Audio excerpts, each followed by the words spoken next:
તો state emergency operation centre એટલે કે SEOC ખાતે અધિક કલેક્ટર કલ્પનાબેન ગઢવીના અધ્યક્ષસ્થાને વેધર વોચ ગ્રુપની એક બેઠક યોજાઈ હતી,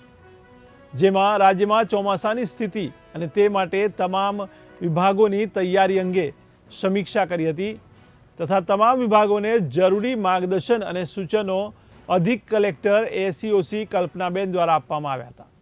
ત્યારે બેઠકમાં IMDના અધિકારી દ્વારા વરસાદની સ્થિતિ અંગે માહિતી આપતા જણાવ્યું હતું કે આગામી સપ્તાહ દરમિયાન 12 ઓગસ્ટ સુધી રાજ્યમાં ભારેથી લઈને હળવા તેમજ મધ્યમ વરસાદની આગાહી બાબતે સમીક્ષા કરી હતી અને પ્રવર્તમાન પરિસ્થિતિને ધ્યાને રાખીને સંબંધિત વિભાગો સાથે જરૂરી ચર્ચા કરી સંભવિત જોખમો સામે એલર્ટ રહેવા જણાવ્યું હતું। ત્યારે હાલમાં પરિસ્થિતિને ધ્યાને રાખી વરસાદ બંધ થયા બાદ પાણી ભરાઈ ન રહે, રોગચાળો ન ફેલાય તથા બંધ રોડ રસ્તા સત્વરે પૂર્વવત કાર્યરત થાય તે અંગે સંબંધિત લાઇન ડિપાર્ટમેન્ટને જરૂરી કાર્યવાહી કરવા માટે કલ્પનાબેન ગઢવીએ જણાવ્યું હતું તથા સરદાર સરોવર ડેમ અને નદીઓના લેવલ અંગે લાઇન ડિપાર્ટમેન્ટના અધિકારીઓ સાથે ચર્ચા કરવામાં આવી હતી।